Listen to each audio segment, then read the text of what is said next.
Hey, what's up everybody? This is Dom and this is the OnePlus One. Probably one of the best phones for your money right now, but unfortunately, it's not available to everyone just yet. The OnePlus One is available for only $299 off contract for the 16GB model or $349 for the 64GB model, which is the one that you see here. As I mentioned, this is a great phone. OnePlus claims this is a flagship killer, but we are going to put that to the test here in my full review.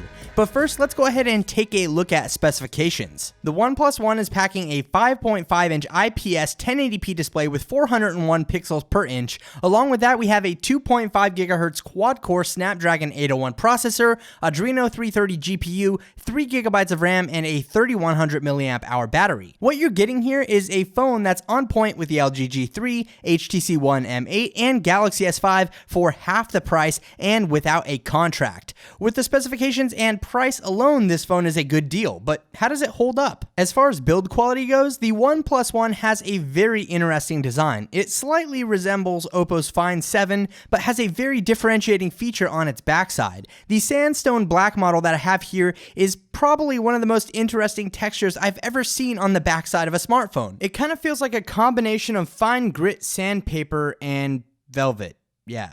I know that's weird. But the outside edges are home to a volume rocker and appropriately placed lock button, and on the top you'll find a 3.5mm headphone jack and a small microphone, while the bottom holds the micro USB charging port, dual mono speakers, and another small microphone. Now the front side has a 5-megapixel camera, while the back side has a 13-megapixel shooter with UHD and 4K DCI video recording capabilities, a dual LED flash, and a backside microphone. On the front side, below the display, you have some very dim capacitive navigation buttons. Yes, they are really that dim and there is no way to fix it. The display is bright and rich in color and I have absolutely nothing to complain about in this department. And you can even calibrate it to your liking if you don't like how it looks out of the box. It's just a 5.5-inch 1080p display. There's really nothing more to see here. The dual mono speakers are pretty good too, certainly better than the Galaxy S5 in my opinion, and the built-in audio effects app helps you get the most out of them. But overall, the build quality on the OnePlus One seems pretty good. I mean, there's really nothing to complain about here. Of course, it's made out of plastic, but it does feel very solid in the hand and it doesn't feel cheap by any means, even though you're only paying, as low as $300 off contract for this device. And for a full look at the OnePlus One's packaging and accessories, be sure to check out my unboxing video using the link down below. The OnePlus One runs CyanogenMod 11S out of the box, and if you're unfamiliar with the software, it's a near stock custom build of Android based on KitKat. CyanogenMod provides a wide variety of options to customize the user experience. I won't get into everything here, but you do have the ability to customize individual user interface elements like the icons, the font, the boot animations, and sounds, along with the ability to swap out the capacitive navigation buttons with on-screen buttons, which I personally prefer. Now there are some cool lock screen gestures available that will allow you to turn on things like the flashlight by drawing a V on the display, launch the camera app by drawing a circle, double tap to wake the display, and even control your music, all while the display is off and the phone is locked. Pretty cool, but in my opinion, these caused more problems than anything. They just kept activating in my pocket due to the screen's sensitivity, and because of this, I just disabled them. You won't find any quirky software features on the OnePlus One, just pure Android with a good chunk of customization options thanks to the custom CyanogenMod 11S build. And if you'd like to see a detailed look at the OnePlus One's customization options, be sure to check out my good friend Detroit Borg's review using the link down below.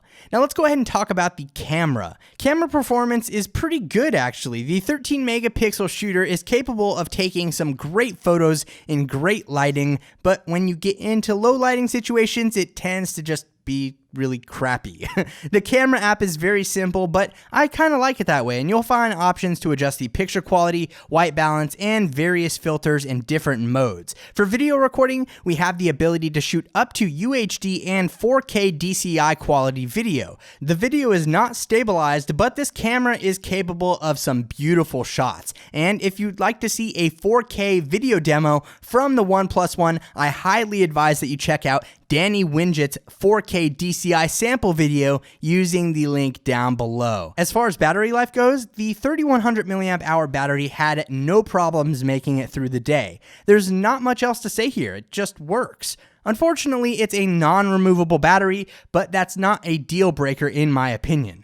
OnePlus also provides the option to switch out the backplate for a different look. It's just a nice way to kind of change the look and feel of your phone, but again, the battery is non-removable, so that is kind of stuck there under that backplate. Overall, the OnePlus One is a snappy and solid device. It packs high-end flagship specifications at a price that's more affordable than the competition. There are very few sacrifices being made here too. I'd say to go out and pick this phone up right now, but technically it's not possible at this point in time. The OnePlus One invite system has to be one of the worst ways to sell a phone that everyone wants. I absolutely hate this whole invite thing, and it's just really annoying in my opinion. The OnePlus One is the best phone that you can get in its price range right now. It's on par with every other flagship device, and hopefully one day I'll be able to leave a link below for you to purchase it. So that has been my full review of the OnePlus One. It's a great phone. I highly recommend it if you can get your hands on it. Be sure to let me know what you think about it down below in the comment section, and leave this video a thumbs up if you enjoyed it. Also, feel free to subscribe for more reviews like this in the future. Thank you very much for watching, everybody. This is Dom, and have a great day.